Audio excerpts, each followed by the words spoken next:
Hamas രാഷ്ട്രീയകാര്യ സമിതി അധ്യക്ഷനായിരുന്ന Ismail ഹനിയെ Israel കൊലപ്പെടുത്തിയത് പ്രസ്ഥാനത്തിന് കാര്യമായ ദോഷം വരുത്തില്ലെന്ന് അമേരിക്കൻ ചാനലായ MSNBC.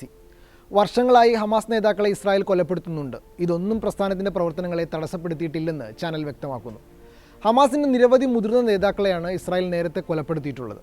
പ്രസ്ഥാനത്തിൻ്റെ സ്ഥാപകനും ആത്മീയ വഴികാട്ടിയുമായ ഷെയ്ഖ് അഹമ്മദ് യാസിനെ മാർച്ച് 2004 കൊലപ്പെടുത്തി. ഏതാനും മാസങ്ങൾക്കുള്ളിൽ അഹമ്മദ് യാസിൻ്റെ പിൻഗാമി അബ്ദുൽ അസീസ് റെൻതീസിയും കൊല്ലപ്പെട്ടു. 2012 നവംബറിൽ ഗസ സിറ്റിയിൽ നടത്തിയ വ്യോമാക്രമണത്തിൽ ഹമാസിൻ്റെ സൈനിക വിഭാഗമായ അൽഗസം ബ്രിഗേഡിൻ്റെ കമാൻഡർ അഹമ്മദ് അൽ ജവരി കൊല്ലപ്പെട്ടു.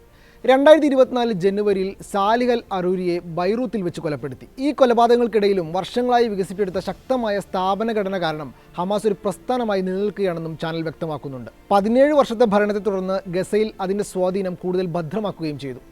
ധാരാളം പേർ ഇപ്പോഴും ഹമാസിൻ്റെ ഭാഗമാകാൻ തയ്യാറായി മുന്നോട്ട് വരുന്നുണ്ട്. ഹമാസ് പുതിയ തലവനെ ഉടൻ തെരഞ്ഞെടുക്കുമെന്നും നിലവിലെ പോരാട്ടത്തിൽ ശക്തമായി തന്നെ തുടരുമെന്നും റിപ്പോർട്ടിൽ ചൂണ്ടിക്കാട്ടുന്നുണ്ട്. ബുധനാഴ്ച പുലർച്ചെ ഇറാൻ തലസ്ഥാനമായ തെഹ്റാനിലുണ്ടായ സ്ഫോടനത്തിലാണ് ഇസ്മായിൽ ഹനിയ കൊല്ലപ്പെടുന്നത്. വെള്ളിയാഴ്ച ഖത്തറിൽ നടന്ന കബറടക്ക ചടങ്ങിൽ നിരവധി പേർ പങ്കെടുത്തിരുന്നു. ഹനിയയുടെ കൊലപാതകത്തിൽ ഇസ്രായേലിന് കനത്ത തിരിച്ചടി നൽകുമെന്ന് ഇറാൻ പരമോന്നത നേതാവ് ആയത്തുല്ല ഖംനായി മുന്നറിയിപ്പ് നൽകിയിട്ടുണ്ട്. ഹനിയ ഇറാൻ്റെ മണ്ണിലാണ് രക്തസാക്ഷിയായത്. രക്തസാക്ഷിയുടെ ചോരക്ക് മറുപടി നൽകുക എന്നത് ഇറാൻ്റെ കടമയാണെന്നും അദ്ദേഹം കൂട്ടിച്ചേർത്തു. ഇറാൻ ബാലിസ്റ്റിക് മിസൈലുകളും സ്ഫോടകാത്മക ഡ്രോണുകളും ഉപയോഗിക്കാൻ സാധ്യതയുണ്ടെന്ന് ഇസ്രായേൽ വൃത്തങ്ങൾ വെളിപ്പെടുത്തിയതായി ഇസ്രായേൽ ചാനൽ മഗാൻ റിപ്പോർട്ട് ചെയ്തു. ഏതാനും ദിവസങ്ങൾക്കുള്ളിൽ ഒരുപക്ഷെ ഈ ആഴ്ച അവസാനത്തോടെ ആക്രമണം ഉണ്ടാകുമെന്നാണ് പ്രതീക്ഷിക്കുന്നത്. കഴിഞ്ഞ ഏപ്രിൽ ദക്ഷിണ ഇസ്രായേലിനെ, പ്രത്യേകിച്ച് നെഗോവ് വ്യോമതാവളത്തിന് നേരെയായിരുന്നു ഇറാൻ്റെ ആക്രമണം.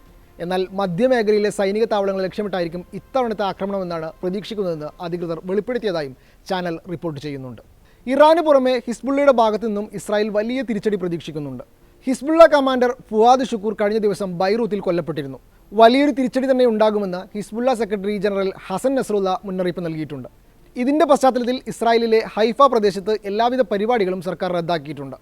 ആക്രമണ ഭീഷണിയുള്ളതിനാൽ അവധിയിലുള്ള ഇസ്രായേലി സൈനികരെ ഉടൻ തന്നെ തിരിച്ചു വിളിക്കാനും തീരുമാനിച്ചിട്ടുണ്ട്. നിലവിലെ സുരക്ഷാ സാഹചര്യം പരിഗണിച്ച് അധിനിവേശ വെസ്റ്റ് ബാങ്കിലും ഇസ്രായേൽ സൈനികരുടെ എണ്ണം വർദ്ധിപ്പിച്ചിരിക്കുകയാണ്. ഹനിയുടെ കൊലപാതകത്തിനെതിരെ ഫലസ്തീനിലും മറ്റു രാജ്യങ്ങളിലും വലിയ പ്രതിഷേധമാണ് ഉയരുന്നത്. കൊലപാതകത്തിൽ സമഗ്ര അന്വേഷണം വേണമെന്ന് ദക്ഷിണാഫ്രിക്ക ആവശ്യപ്പെട്ടിട്ടുണ്ട്. ഈ കൊലപാതകം ഗസയിലും മറ്റു പ്രദേശങ്ങളിലും സംഘർഷങ്ങൾ വർദ്ധിപ്പിക്കും. കൂടുതൽ മേഖലയിലേക്ക് യുദ്ധം വ്യാപിക്കാതിരിക്കാൻ എല്ലാവരും സംയമനം പാലിക്കണമെന്നും ദക്ഷിണാഫ്രിക്ക അഭ്യർത്ഥിച്ചു. നിയമവിരുദ്ധമായ ഇത്തരം കൊലപാതകങ്ങൾ അന്താരാഷ്ട്ര നിയമങ്ങളെയും മനുഷ്യാവകാശ തത്വങ്ങളെയും ലംഘിക്കുന്നതാണെന്ന് ദക്ഷിണാഫ്രിക്കൻ വിദേശകാര്യമന്ത്രി റൊണാൾഡ് ലെമോലെ പറഞ്ഞു. പശ്ചിമേഷ്യയിൽ സമാധാനവും സ്ഥിരതയും പ്രോത്സാഹിപ്പിക്കാനുള്ള ശ്രമങ്ങളെ തുരങ്കം വെക്കുകയാണ്. ഇത്തരം നിയമവിരുദ്ധമായ കൊലപാതകങ്ങൾ സ്ഥിരത നഷ്ടപ്പെടുത്താൻ കാരണമാകും. ഇതിന് പിന്നിലുള്ളവരെ നിയമത്തിന് മുമ്പിൽ കൊണ്ടുവരേണ്ടത് അത്യാവശ്യമാണെന്നും അദ്ദേഹം കൂട്ടിച്ചേർത്തു.